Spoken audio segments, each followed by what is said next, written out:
Hi hello అండి, welcome to kitchen corner. ఈరోజు recipe వచ్చేసి ఫ్రాంకీ. ఇది నేను వెజిటబుల్స్తో తయారు చేస్తున్న ఫ్రాంకీ. ఇది తినడానికి టేస్టీగా ఉండడమే కాకుండా హెల్దీ కూడా. ఇక్కడ నేను ప్యాన్ తీసుకున్నాను, స్టవ్ పైన ప్యాన్ పెట్టి దాంట్లో కోకోనట్ ఆయిల్ వేసుకున్నాను. కోకోనట్ ఆయిల్ వేసుకున్న తర్వాత కొద్దిగా చాప్డ్ గార్లిక్ తీసుకున్నాను. Green chilli, oregano, red chilli flakes and chopped garlic pieces వేస్తున్నాను.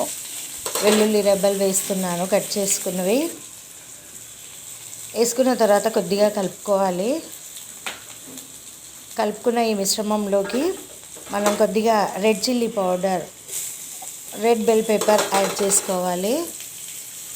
రెడ్ క్యాప్సికమ్ యాడ్ చేసుకోవాలి. ఇది సన్నగా ముక్కలు తరుక్కొని యాడ్ చేసుకోవాలి. ఇది యాడ్ చేసుకున్నాక ఎల్లో క్యాప్సికమ్ యాడ్ చేస్తున్నాను. ఎల్లో క్యాప్సికమ్ యాడ్ చేసిన తర్వాత గ్రీన్ కలర్ క్యాప్సికమ్ యాడ్ చేస్తున్నాను. ఇవన్నీ సన్నగా పొడుగ్గా ముక్కలు తరుక్కున్నాను. ఇది ఎక్కువగా వేయించకూడదు. ఇప్పుడు క్యారెట్, బ్రాకలీ రెండు వేస్తున్నాను. ఈ రెండు సన్నగా ముక్కలుగా తరుక్కున్నాను.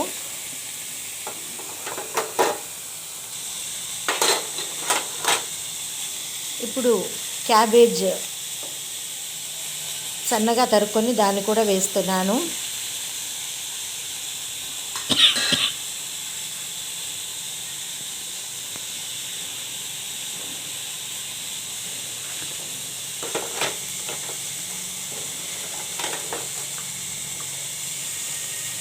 ఇప్పుడు కార్న్ నాకు చాలా ఇష్టమైంది, స్వీట్ కార్న్. అందుకే స్వీట్ కార్న్ కూడా దీంట్లోకి యాడ్ చేస్తున్నాను. ఇవన్నీ వెజిటబుల్స్ స్టఫ్ తయారైన తర్వాత మీరు గట్టి పెరుగు కూడా యాడ్ చేసుకోవచ్చు దీనికి. ఇప్పుడు దీంట్లోకి సాల్ట్ యాడ్ చేయాలి, 1 టేబుల్ స్పూన్. అంటే మీ టేస్ట్కి తగ్గట్టు మీరు సాల్ట్ వేసుకోండి. నేనైతే 1 స్పూన్ వేశాను. ఇప్పుడు కొద్దిగా చిల్లీ పౌడర్ వేయాలి, ఎందుకంటే ఆల్రెడీ మనం గార్లిక్ వేసాము. గార్లిక్ వేయడమే కాకుండా కొద్దిగా పచ్చిమిరపకాయలు కూడా తరుక్కొని వేసుకున్నాము. నేను 1 పచ్చిమిర్చి తరుక్కొని వేశాను. ఇప్పుడు బాగా కలుపుకోవాలి. అన్ని వెజిటేబుల్స్కి ఈ కారం, ఉప్పు పట్టేలాగా కలుపుకోవాలి, లేకుంటే ఒక దగ్గరే ఉండిపోతుంది.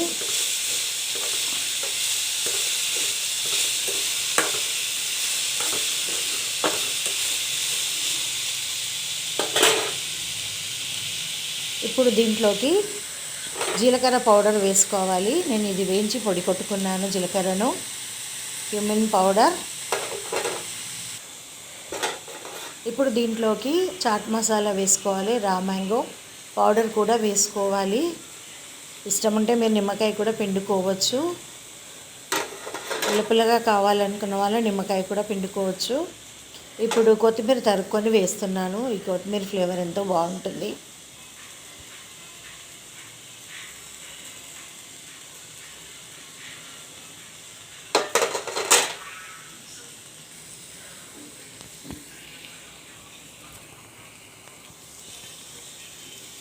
ఇప్పుడు సోయా సాస్ని యాడ్ చేస్తున్నాను.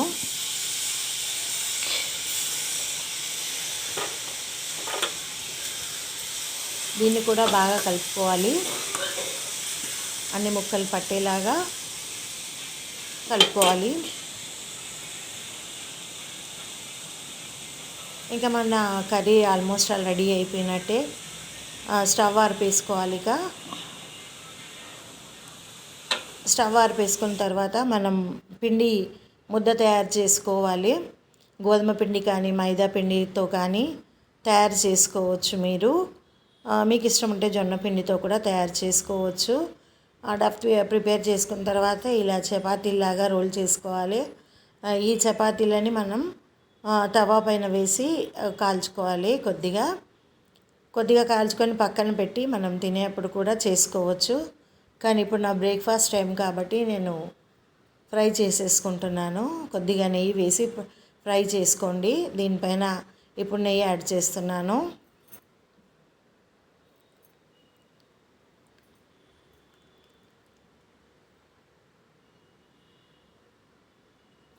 ఇప్పుడు చపాతీ రెడీ అయిపోయింది.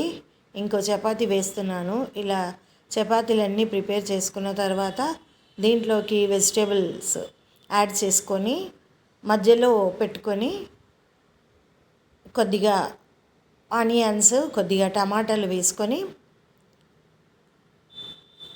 గార్నిష్ చేసుకోవాలి. ఇది రోల్లాగా ప్రిపేర్ చేసుకోవాలి. ఈ ఫ్రాంకీ ఎంతో బాగుంటుంది, చాలా టేస్టీగా ఉంటుంది. ఇప్పుడు నేను వెజిటేబుల్స్ యాడ్ చేస్తున్నాను.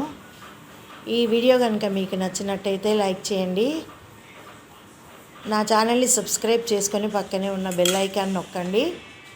మీరు బెల్ ఐకాన్ నొక్కితే మీకు నేను కొత్త నోటిఫికేషన్స్ అంటే కొత్త వీడియో పెట్టగానే నోటిఫికేషన్స్ వెంటనే రీచ్ అవుతాయి. ఇప్పుడు దీంట్లోకి నేను ఆనియన్స్, టమాటోస్ కూడా వేసుకొని రోల్ చేసుకున్నాను. ఈ ఫ్రాంకీ తినడానికి చాలా బాగుంటుంది. ఇది హెల్తీ కూడా, పిల్లలకు కూడా మనం హాయిగా ఇవ్వవచ్చు.